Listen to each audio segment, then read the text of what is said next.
Hey everybody, good morning, or grand rising, or whenever you're watching this. It just happens to be early here still, and I'm out and about, you know me. So, speaking of out and about, let's talk about Tyler Perry. Yeah, let's talk about Tyler Perry. Few things about Tyler Perry. What did you guys think of the new movie? Have you seen it, Medea's Homecoming? I thought it was shit. I thought it was absolute garbage. I thought it was basura to the max.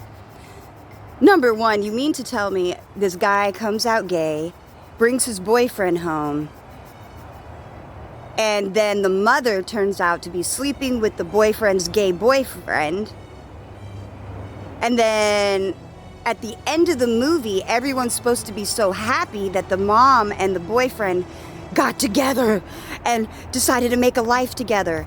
What about the son? What about the fact that the other guy is gay?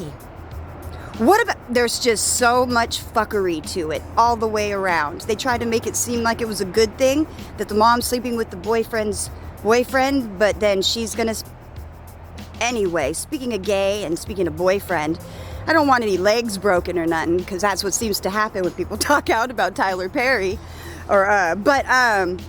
You know, I feel bad for him, number one, so it's not surprising that he is or isn't the way he is, because he had a really rough childhood. A really rough childhood. You know, Tyler was abused by many people. He was molested by 3 men before the age of 10, and he was molested by a woman, which was his friend's mom. And it also turned out that his dad, who turned out not to be his dad, had been molesting his friend. Round and round we go. Where that dick stops, nobody knows. So who's heard the stories of where the Madea movies came from, the ideas? The transgender strip club he used to go to. He used to go to a lot of strip clubs. A lot of gay strip clubs, and you've heard, I'm sure you, or you may not, I can't say I'm sure you have, because you may not have heard this. There have been several people who came out, several gay men with, saying they dated Tyler and Perry for a long time, and then they were upset. There's several videos out of people who say they were with him. Several. One man who was a gay performer who was actually in one of Tyler's movies, he ended up putting him in as a small role, is someone who claimed that they were dating him as well as giving him ideas for the show, because he supposedly had been the inspiration for the Madea movies, because he was a male stripper, he was real flamboyant, and he talks the way Madea did. So that's where he would get a lot of his ideas.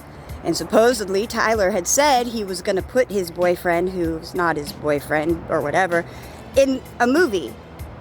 But instead it seemed from what the man said that he really just had most of his ideas stolen.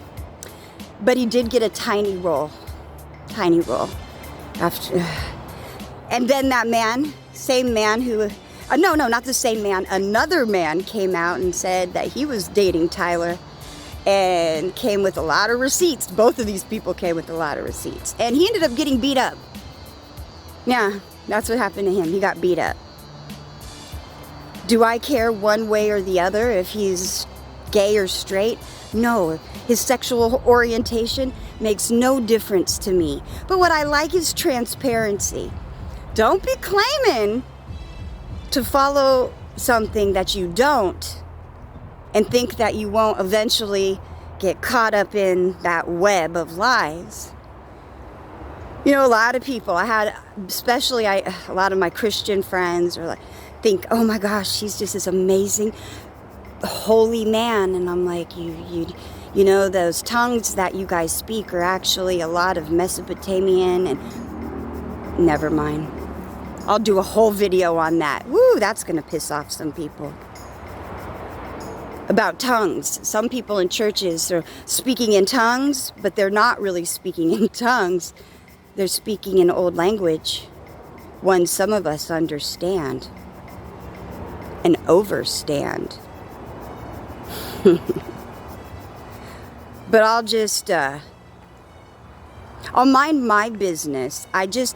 My goal isn't exposing people or talking shit. My job, I don't have a job. My goal is simply transparency. Transparency's key. Transparency is key. You know, like when we had 2020 and now we have 2020 vision. We're 2 years out, so people should be waking up. And please don't get me wrong. I'm not a hater. I'm just an observer. In life, you see, the only way to win is not to participate in the games. But that don't mean we can't be spectators. You know, oftentimes people follow false religions, false belief systems, false rituals, because repetition is how you mindfuck people. See, it's part of psychology, also the art of war. Tell someone something enough times and repeat it enough times and they will start to believe it. How do you think we got a lot of our history books, you guys?